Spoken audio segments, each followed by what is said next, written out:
I mean, if we think back over the history of agriculture, in a region like this especially, it was much more diverse land use. So if you go back before the war, there was much more diversity within the landscape. Farmers were producing more and more varied produce. I mean, what changed? And do you think there's a pivot point in history that those changes starting to come in? Well, I mean, I think it's partly cheap energy and you know, energy futures, and which link very much to climate change, is very critical in all this. So, I mean, you know, basically, if you produce something now, I mean, I'm basically a veg grower, you know, which is a sort of case in point where, you know, basically in this country, labour is dear, energy is cheap, so we tend to focus on producing products that are easy to produce with cheap energy. You know, everything pushes you down this route of using more diesel, more energy-intensive inputs and labour-intensive inputs. You know, it's hard to make that work economically. So basically, I mean, it's funny. You know, we run a little campsite on our holding as well, and it's kind of funny when you know, how easy it is. You know, someone just presses, you know, 20 quid into my hand for pitching a tent. You know. Whereas, you know, the amount of work you have to do to grow 20 quid's worth of lettuces, say, is, you know, there's no... In terms of the, if you like, the broader food system, you talked about, you know, levels of production and overproduction even. We're standing here at a time when there are probably more food banks in existence than there's ever been. So there are contradictions in the system as well, aren't there? And I just wondered if you had any views on that before we go sort of back towards farming and look at a more systemic kind of overview. Yeah, I mean, this is one thing where I've tangled with my antagonist over food prices, which are, you know, it is complicated. I mean, basically, you know, there's a lot of farmers globally, you know, more than any other single sector, and, you know, a lot of people working in the food sector, and, you know, they tend to be poor. You know, food prices are very low, so having higher food prices is a good thing in terms of farmer incomes. You can't look at it in isolation, though. Not only farmer incomes, really, but anyway, yeah, you can't look at it in isolation. You know, it links to the price of land and housing. So, you know, we've sort of got this system of kind of economic rent extraction where, you know, whatever people's basic needs are produced, you know, as cheaply as possible using all sorts of implicit and explicit subsidies, as I was saying, wherever in the world they can be produced most cheaply. And then you get kind of monopoly control of land and housing. So, you know, people can't get a roof over their head, you know, are exploited in the workplace and so on. So the kind of, you know, you get that sort of narrative that we need food prices to be cheaper so that poor people can, you know, can better afford food. But it kind of works the other way around, you know, that it's the cheap food prices that enable monopoly rent. You know, what we need is, you know, dealing with poverty is not really a problem that should be in the lap of farmers. It's, you know, it's about equity, it's about the politics, and that, you know, that's sort of particularly the more recent, but, you know, the so-called eco-modernist movement. You know, it kind of has all these ideas for solving our problems with techno-fixes, which essentially are a way of trying to avoid the politics, and particularly distributional politics. So I think that's important. But yeah, you know, we've got this crazy world of, you know, overproduction of food commodities, you know, and typically a handful of them that, you know, a lot of them then are used for various luxury foods that a lot of people can't afford, and, you know, extreme inequality and poverties. So yeah, you know, that's the kind of the dyad that we need to work on.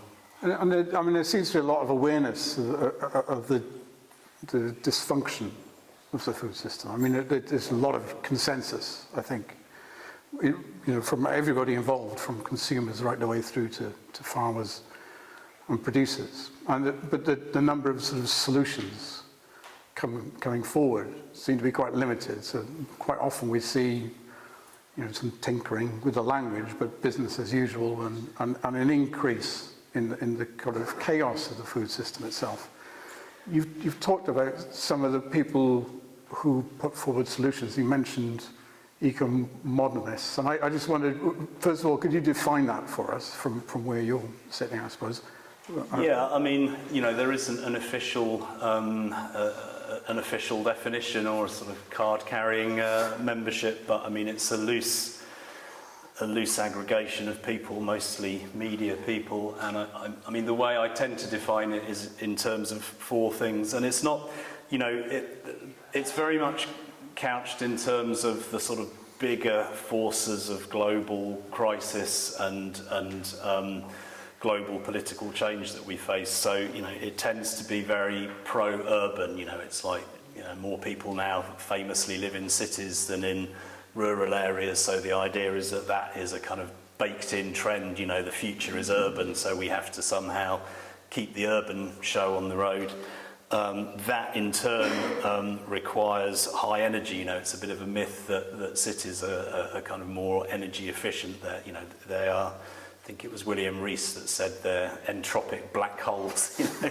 You basically need huge amounts of energy and water, to serve cities and then kind of remove their wastes. So, so eco-modernism is very focused on retaining a high energy civilization, but obviously we know we can't keep using fossil fuels, so it tends to be, in many ways, I think, that ultimately what it is kind of boosterism for your low carbon energy system of choice. So some years ago it tended to be very pro-nuclear. Now renewables, photovoltaics are sort of in pole position. But so it's very much like, don't worry, we've got this sorted. Nuclear, renewables, whatever. That's going to see us through.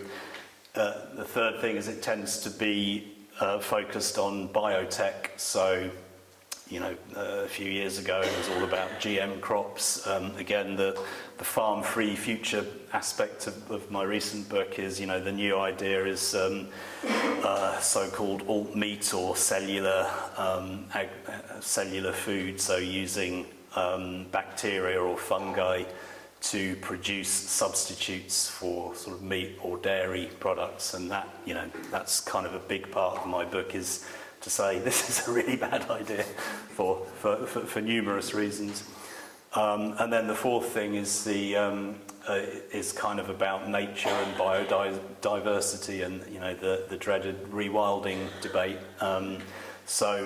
Which is part of this manufactured food idea. The idea is that we can manufacture food sort of in factories on a small land print, so we don't have to farm anymore, so we can return the countryside to the wild things, and this is the way we should go. And I guess the fifth thing I would add that it's kind of going back to your previous questions, it's a very sort of apolitical way of thinking. It doesn't really link it to these larger economic and political systems, these larger inequalities. It's very much a techno fix. It's nuclear power, the biotech, but also kind of a degree of social engineering. Urban, not rural, industrial, not agrarian, and so on.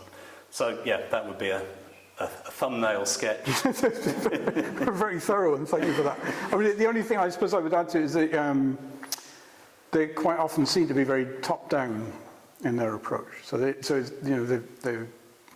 technocratic, I suppose. So their emphasis on technology is a sort of specialist avenue, isn't it? And so it doesn't feel very democratic. No, it's not. No, and I mean, aspects of the climate debate, for example, the one thing that's risen to prominence now is trees. It's like, great, let's plant trillions of trees. So it's almost like it's the same mentality that kind of destroyed local agricultures has now moved to forestry. It's like, let's plant as many sort of quick-growing, carbon-sequestering trees as possible to fix this big global problem, rather than having, exactly as you say, a kind of bottom-up approach, which is, here, in this place with its particular cultural history, its particular ecology, its particular climatic conditions,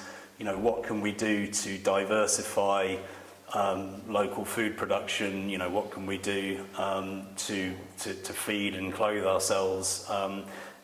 That's the kind of agroecological approach that, I think it demonstrably, it just has so many wins in terms of ecology, in terms of human society. But as you say, we get this kind of top-down, we've got to get rid of all the pastures, we've got to plant all these trees. It's this kind of top-down problem-solving, sort of global problem-solving approach, which is sort of the target of my critique in that book.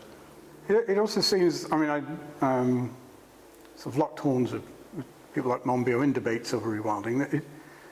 They also seem to be quite kind of misanthropic in the sense that they're not particularly interested in positive examples of history or even existing farming practices that are beneficial for biodiversity, for example, or have got climate potential. They tend to have this sort of long view of human history as this being a permanent negative feature within the ecosystem. And I think that kind of leads them to that sort of social engineering conclusion in a way, doesn't it? Yeah, I think that's right. And it's also, it's kind of the modernism, I have a, modernism, I'll try not to do the sociology lecture about what modernism is, but I think it is relevant to this, and it's kind of this, it is this very kind of, humans are on this trajectory to the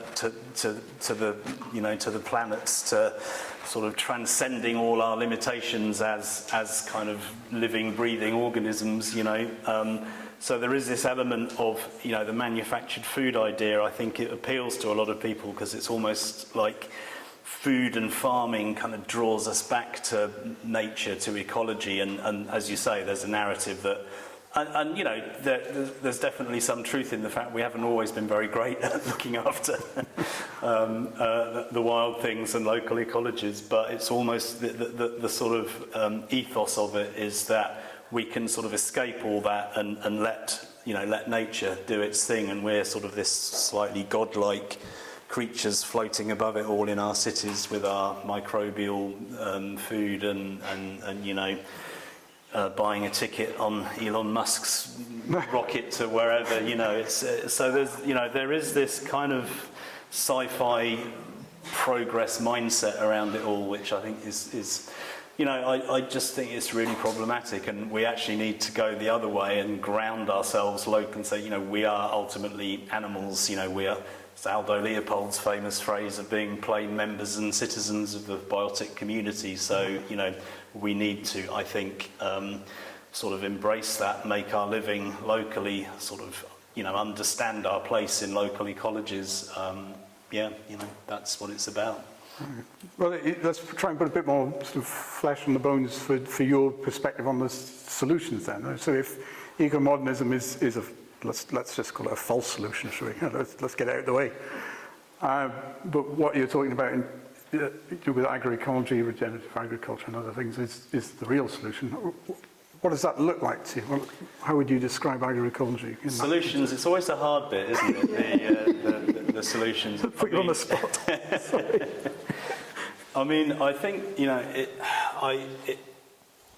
it's a problem because I don't think there's anything really in our mainstream politics that is organised around this. And so in a small farm future, I sort of do my best to think about how small farm societies are going to emerge, but I think it's going to be sort of in tension, in struggle with the sort of dominant forces which are no longer really able to provide service for people. We were talking about the sort of profit motive, the extraction, but obviously we've had this, some people call it welfare capitalism, that we've had at some level a kind of social contract between governments and people that, you have the health service, you have social security systems of some sort or another. that's all based on essentially global cheap energy and cheap capital, and in many ways it's based on exploiting people and nature in parts of the world that, you know, we don't necessarily see in a rich country like Britain. But you know, I think a lot of things are going to be hitting the fan. A lot of those systems are going to be in crisis.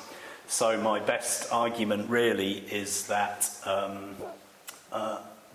that is going to become more and more apparent to people, and people are going to have to innovate local solutions to their basic needs: food, education, social security and health, kind of broadly defined themselves. And that, you know, I think interesting things are going to come out of that, and they're going to come often in places that are not, you know, that's not, you know, Washington DC or London or Beijing or wherever.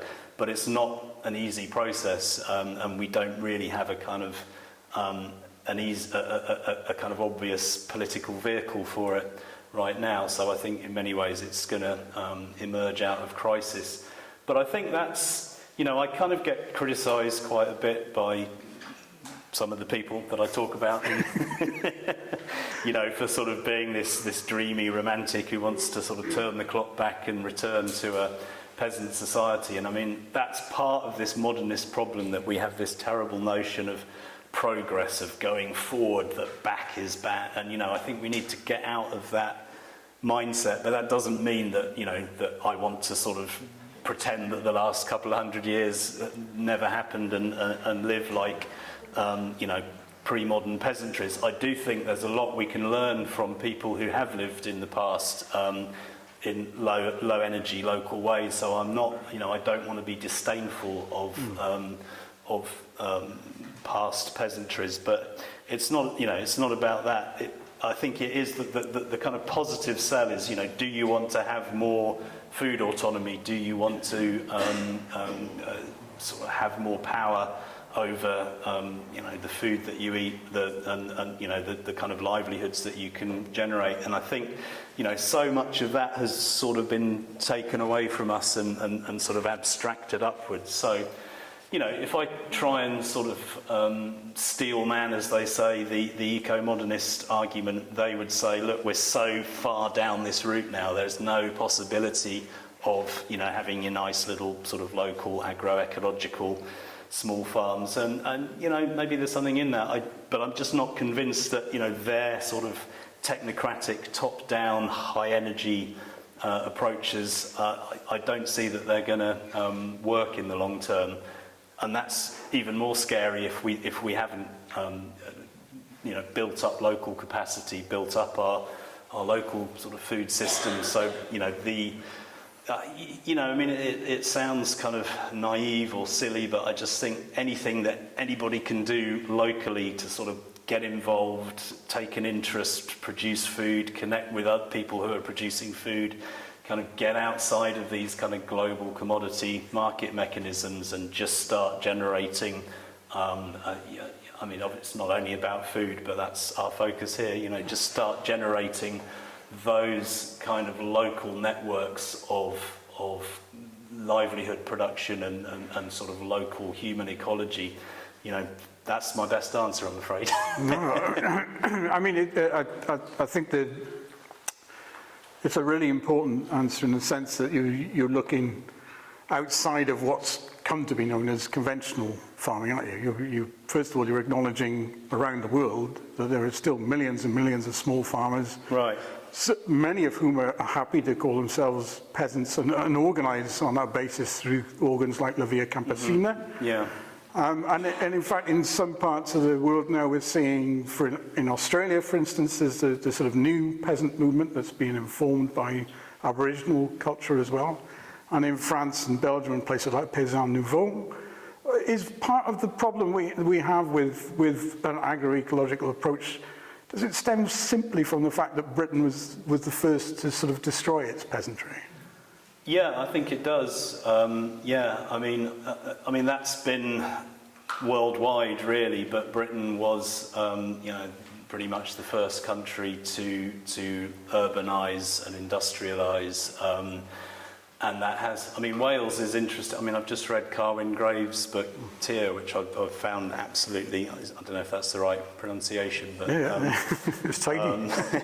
I mean, you know, I mean, this is the interesting thing. I think places that have been a little bit sort of economically marginal then come to the fore because they have actually retained sort of elements of a local agrarian structure. But I mean, generally Britain, you know, it industrialised and urbanised earlier.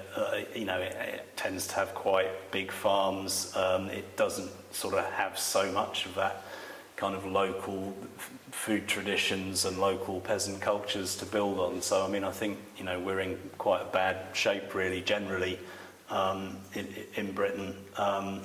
And, you know, it's a global thing, really, but there are, as you say, you know, there's all sorts of movements springing up around the place, and you don't tend to hit, you know, people, again, the sort of eco-modernists, you know, they get the column inches in the newspapers, and you don't really read about these things, and it's very much about, you know, you get that whole kind of dismissal of it as being romantic. But, you know, there's interesting, you know, there's people like, his name has escaped me, the Dutch Jan van der Ploeg. I wouldn't necessarily recommend, unless you like very dry academic tones, but I mean, he talks a lot about repeasantisation, and including with, you know, relatively large-scale modern commercial farmers in Europe, you know, all sorts of ways. I mean, that's not really the world that I'm a part of, but there's all sorts of ways in which people are kind of innovating, connecting up with each other and with their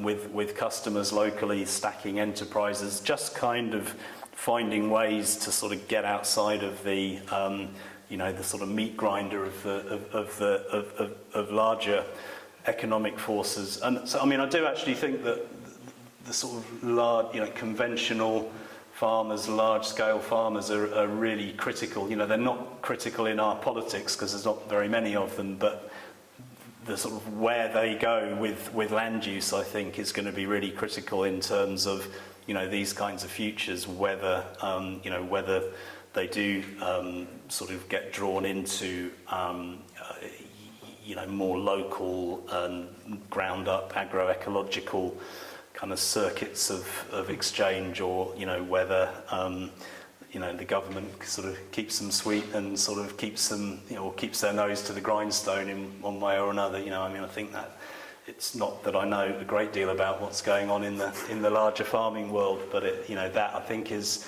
and, you know, huge politics of land ownership in all this as well. You know, people getting access to land, young people in particular, who are, you know, so many more young people, which is, you know, one positive sign, getting interested in food and farming, I think, but not having a chance of actually getting secure tenure.